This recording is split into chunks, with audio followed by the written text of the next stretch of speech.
ये है basic schools की गणित मंथन की कक्षा 8 की अभ्यास कार्य पुस्तिका और हम लोग कर रहे हैं इसका 8वां चैप्टर वर्ग समीकरण। इस चैप्टर के 1 से लेकर 19 तक के प्रश्न हम पिछले 2 वीडियोज में कर चुके हैं। आज की वीडियो की शुरुआत करेंगे प्रश्न 20 से। प्रश्न को शुरू करने से पहले हम एक उदाहरण को समझेंगे।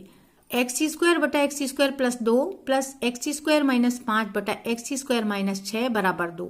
तो इस तरह के समीकरण को जब हमें हल करना होता है ना, तो जो नीचे होता है वही हमें ऊपर भी बनाना होता है। नीचे एक्स स्क्वायर प्लस 2 है और यहाँ पे सिर्फ एक्स स्क्वायर है, तो हम प्लस 2 कर देंगे, जो जोड़ा है वही हम घटा देंगे ताकि ये बैलेंस रहे। ऐसे ही अगले में भी एक्स स्क्वायर माइनस 6 हमें चाहिए, यहाँ एक्स स्क्वायर माइनस 5 है, तो देखिए एक्स स्क्वायर माइनस 5 हमने कर दिया और ये माइनस 6 जो हमें चाहिए तो यहाँ माइनस 6 भी कर दिया और जितना घटाया है उतना जोड़ भी देंगे, तो ये बैलेंस हो गया। नीचे जो है वही लिख देंगे, बराबर ये 2 के है।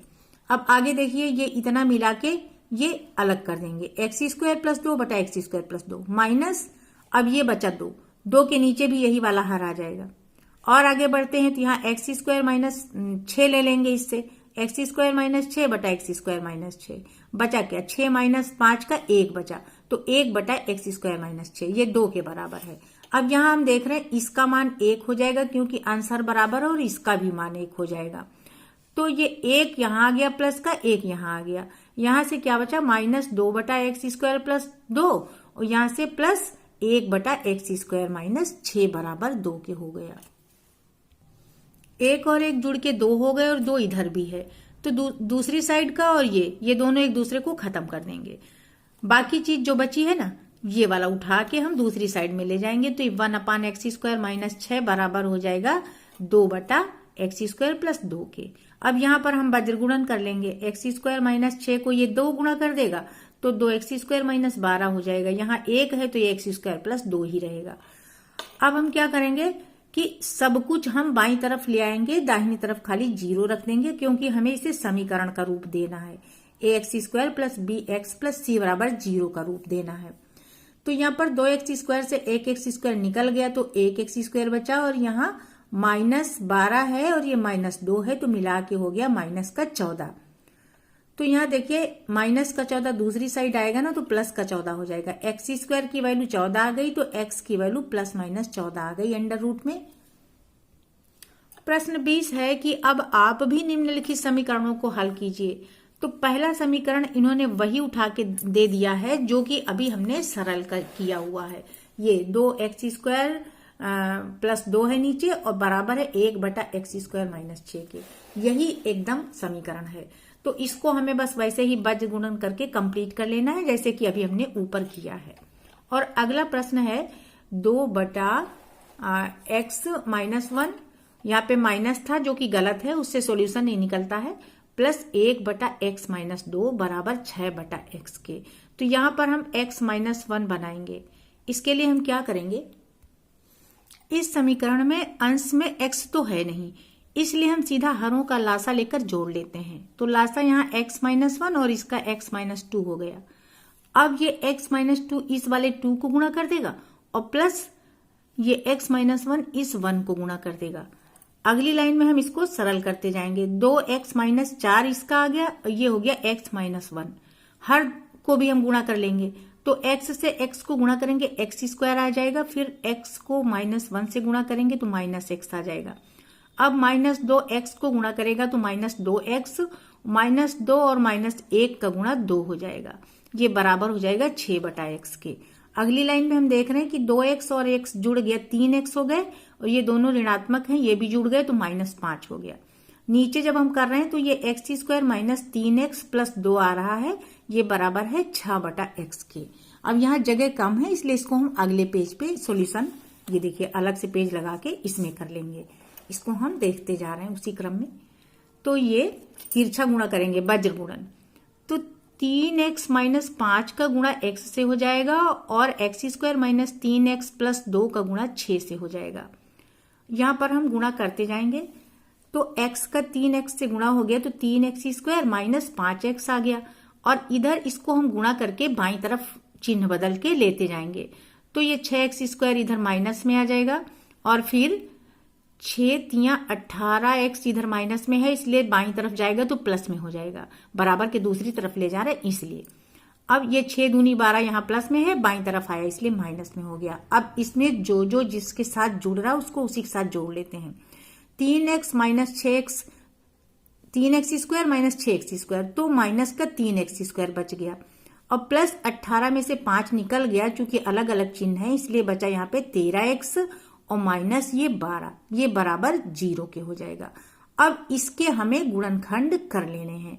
तो यहाँ पर हम देख रहे हैं -3 और -12 के गुणनखंड करके, तो -3 ये रहेगा, ये -4 गुणा -3 12 के गुणनखंड हो गए। अब जहाँ दोनों माइनस है ना, तो हम माइनस हटा सकते हैं आराम से।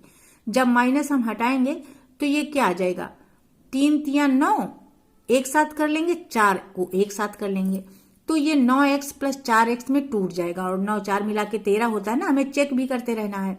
तो -3x square plus 9x plus 4x minus 12 बराबर 0। अब इसमें हम अगर 3x कॉमन लेते हैं तो यहाँ से -x बचेगा, और यहाँ से 3 गुणा 3 ये है तो यहाँ से 3 बच जाएगा। इन दोनों में हम क्या कॉमन लेते हैं, -4 कॉमन लेते हैं। तो चूंकि हम माइनस कॉमन ले रहे हैं ना, तो यहाँ से बचेगा -x और यहाँ से बचेगा +3, 3 चौक 12 होता है, 4 कॉमन चला गया। तो इसको हम लिख सकते हैं 3 - x। 3 - x हमने कॉमन ले लिया, तो यहाँ से 3x - 4 बच रहा है। अब ये इसकी वैल्यू है 0 के बराबर, तो या तो 3 - x बराबर हम 0 एक बार करेंगे, फिर 3x - 4 बराबर 0 करेंगे। तो जब 3 - x 0 होगा तो x की वैल्यू 3 आएगी, और जब 3x - 4 बराबर 0 हो जाएगा तो 3x बराबर 4 के होगा, और x की वैल्यू 4/3। अब 3 से इसको भाग देंगे तो 1 सही 1/3 आ जाएगी x की वैल्यू। प्रश्न लंबा था और जगह उतनी थी नहीं, इसलिए हमने अलग से पेज लगा करके इसका सॉल्यूशन कंप्लीट कर लिया है। थर्ड पार्ट है x + 2 / x - 2 minus x - 2 / x + 2 = 9/x।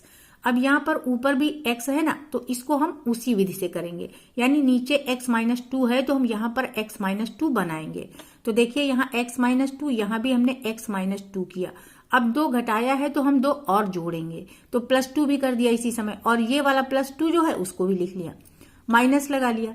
अब यहाँ x + 2 है तो यहाँ भी हम x + 2 लिख देंगे, और जैसे ही 2 जोड़ा वैसे ही 2 घटा देंगे, और ये वाला -2 भी हम लिख लेंगे। ये बराबर है 9/x के। अब अगली लाइन देखिए, ये x - 2 बटा x - 2 इसको एक जगह करेंगे, प्लस यहाँ से 2 2 मिलके 4 हो गया, 4/x - 2 आ गया ये। फिर यहाँ माइनस लगाया, x + 2 बटा x + 2 अलग लिख लेंगे, और ये अंदर जो -4 है ना, इसकी वजह से प्लस में बदल जाएगा, ये भी माइनस है ना, माइनस माइनस मिलके प्लस हो जाएगा, प्लस 4/x + 2। ये किसके बराबर है, 9/x के बराबर। अब इसका मान भी 1 हो जाएगा और इसका मान 1 हो जाएगा, लेकिन ये +1 है, ये -1 है, तो दोनों एक दूसरे को खत्म कर देंगे। अब अगली लाइन में हम क्या करेंगे, 4/x - 2 और 4/x + 2 को जोड़ेंगे। तो देखिए इसका लासा क्या हो जाएगा, x - 2 x + 2, नीचे दोनों को लिख दिया। अब ये 4 जो है इसके साथ x + 2 आ जाएगा यहाँ पे, और ये वाला जो 4 है इसके साथ ये x - 2 आ जाएगा। इसका मान हो गया 9/x के। अब अगली लाइन में हम ब्रैकेट खोलेंगे तो 4x + 8 हो जाएगा, ये 4x - 8 हो जाएगा, और नीचे a - b × a + b इस फॉर्म का ये है, तो a² - b² के फॉर्म का, तो x² - 2 का स्क्वायर ये हो जाएगा। अब यहाँ पे हम देख रहे हैं कि 4x + 4x मिलके 8x हो जाएगा, और इसी समय जगह कम है इसलिए बजगुण भी करे दे रहे हैं। 8x इस x को गुणा करेगा, ये देखिए, और इधर x² - 4 गुणा कर देगा इस 9 को, ये देखिए। तो ये हो गया 8x², और यहाँ पे 9x² बाईं तरफ ले आएंगे तो ये -9x², ये बराबर हो जाएगा -36 के। तो x² यहाँ माइनस का बचेगा जब घटेगा, तो -x² बराबर -36 के, दोनों साइड से माइनस चला जाएगा, x की वैल्यू आ जाएगी +-6 के बराबर। प्रश्न 21 है, दिए गए बॉक्स में एक ऐसा वर्ग बनाइए जिसका क्षेत्रफल 121 वर्ग सेंटीमीटर हो। इस वर्ग के भुजा की माप बताइए तथा वर्ग को 1 वर्ग सेंटीमीटर के वर्गों में विभाजित कर उत्तर की जांच कीजिए। देखिए, जब हम वर्ग के भुजा की माप निकालेंगे तो ये क्या है, ये वर्ग का क्षेत्रफल है, यानी भुजा गुणा भुजा बराबर 121 है। तो भुजा की माप क्या हो जाएगा, 121 का वर्गमूल।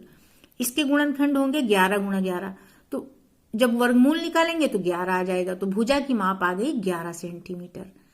अब हमें क्या करना है, एक ऐसा वर्ग बनाना है जिसकी लंबाई चौड़ाई यानी चारों भुजाएं जिसकी 11-11 सेंटीमीटर की हों। अब इस बड़े वर्ग को हमें एक एक वर्ग सेंटीमीटर के खानों में विभाजित करना है। इसलिए हर 1 सेंटीमीटर पे हमें निशान लगा के इस तरीके से ये लाइनें खींच करके इसके 11 भाग कर देने हैं, और इस साइड से भी हम ऐसे ही करेंगे। तो कुल मिला के एक लाइन में 11 खाने होंगे, 2 लाइन में 11 गुणा 2, इस तरीके से 11 लाइनों में 11 गुणा 11 खाने हो जाएंगे। तो उत्तर की जांच जब हम कर रहे हैं तो एक ये जो वर्ग बना हुआ है इसका क्षेत्रफल 1/1 यानी 1 वर्ग सेंटीमीटर है ना, तो एक वर्ग का क्षेत्रफल 1 वर्ग सेंटीमीटर है। कुल वर्गों की संख्या 11 गुणा 11 है, इसलिए बड़े वाले वर्ग का क्षेत्रफल हो जाएगा 11 गुणा 11 यानी 121 वर्ग सेंटीमीटर। अगला 22 नंबर प्रश्न है, निम्नलिखित बॉक्स में एक आयत बनाइए जिसकी भुजाओं में 4:3 का अनुपात हो और आयत का क्षेत्रफल 192 वर्ग सेंटीमीटर हो। आयत के भुजाओं की माप ज्ञात कीजिए। आयत को 1 वर्ग सेंटीमीटर के वर्गों में विभाजित कर उत्तर की जांच कीजिए। तो आयत का क्षेत्रफल होता है लंबाई गुणा चौड़ाई। अब लंबाई और चौड़ाई में 4:3 का अनुपात है, तो अगर लंबाई 4x होगी तो चौड़ाई 3x होगी। क्षेत्रफल इसका 4x गुणा 3x जो कि 192 वर्ग सेंटीमीटर दिया हुआ है। तो यहाँ पर इसको जब हम x² की वैल्यू इससे निकालेंगे तो ये 4 गुणा 3 इसको भाग कर देगा 192 को, यानी 12 भाग कर देगा 192 को। तो x² की वैल्यू 16 आ गई, x की वैल्यू आ जाएगी 4, लंबाई 4x है तो 4 गुणा 4 यानी 16 सेंटीमीटर लंबाई आ जाएगी, और चौड़ाई है 3x, इसलिए 3 गुणा 4 यानी 12 सेंटीमीटर इसकी चौड़ाई आ जाएगी। अब हमें ऐसा ही आयत बनाना है जिसकी लंबाई 16 सेंटीमीटर हो और चौड़ाई 12 सेंटीमीटर हो। तो ये उस तरह का आयत बन गया। अब एक एक वर्ग सेंटीमीटर के खानों में हम इसको जब विभाजित करेंगे तो ये 16 खाने पूरे बनेंगे। अब एक लाइन में 16 खाने हैं और कुल लाइनें यहाँ पे देखिए 12 हैं इस तरह के, तो कुल खानों की संख्या क्या हो जाएगी 12 गुणा 16। यहाँ पर देखिए उत्तर की जांच हम जब कर रहे हैं तो कुल वर्गों की संख्या 12 गुणा 16 या 16 गुणा 12 192, तो इसका क्षेत्रफल 192 वर्ग सेंटीमीटर हो जाएगा। 23 नंबर प्रश्न है, 25x² माइनस 55x प्लस 30 बराबर 0 को हल कीजिए। तो यहाँ पर भी हमें 25 और 30 के गुणनखंडों को इस प्रकार तोड़ना है कि -55 आ जाए। तो यहाँ देखिए 25 और 30 का योग 55 तो आता है, लेकिन हमें -55 चाहिए, तो हम दोनों में -25 गुणा -30 कर सकते हैं। जब हम गुणा कर रहे हैं तो देखिए -25 -30 का गुणनफल धनात्मक ही आ जाएगा, और जब इनका सम कर रहे हैं यानी जोड़ रहे हैं तो -55 हमको मिल रहा है, तो इसी रूप में हमें तोड़ देना है। 25x² minus 25x minus 30x इसको तोड़ दिया है, प्लस 30। अब इसमें से हम 25x कॉमन ले लेंगे तो यहाँ से x माइनस 1 बचेगा, और इसमें से -30 कॉमन ले लेंगे तो यहाँ से भी x माइनस 1 बचेगा। अब दोनों पदों से हम x माइनस 1 को बाहर करेंगे तो 25x माइनस 30 बचेगा। अब x माइनस 1 बराबर 0 भी हम लिख सकते हैं, और 25x माइनस 30 बराबर भी 0 हो सकता है। जब x माइनस 1 बराबर 0 तो x की वैल्यू 1 आएगी, और 25x माइनस 30 बराबर 0 होगा तो x की वैल्यू आ जाएगी 30/25। इसको हम सरल करेंगे तो 6/5, और सरल करेंगे तो 1 सही 1/5 इसकी वैल्यू आ जाएगी। 24वां प्रश्न है, 133 प्लस x² माइनस 26x बराबर 0 के मूल ज्ञात कीजिए। यहाँ पर जो 23 लिखा है वो सेट नहीं होगा, यहाँ 26 ही होना चाहिए। तो यहाँ पर क्या करेंगे, हम x की घटती घातों के क्रम में इसको लिखेंगे, x² माइनस 26x प्लस 133 बराबर 0। 133 के गुणनखंडों को हमें तोड़ना है, और इस तरह से तोड़ना है कि उनका जोड़ -26 आ जाए। तो 19 सत्ते 133 होता है, दोनों में माइनस कर देंगे क्योंकि हमें यहाँ माइनस चाहिए। तो जब हम गुणनफल करेंगे तो माइनस खत्म हो जाएगा, और जब इनका जोड़ करेंगे तो हमको -26 मिल जाएगा। तो x² minus 7x minus 19x plus 133 बराबर 0। अब इन दोनों में x कॉमन लेंगे तो x माइनस 7 हमको मिलेगा, और इनमें से हम -19 कॉमन लेंगे तो यहां से भी हमको x -7 मिल जाएगा। अब x -7 कॉमन लेंगे तो यहां से x बचेगा, यहां से -19 बचेगा। तो x -7 बराबर 0 होगा तो x की वैल्यू 7 आएगी, और जब x -19 बराबर 0 होगा तो x की वैल्यू 19 आएगी। तो समीकरण के मूल 7 और 19 हो जाएंगे।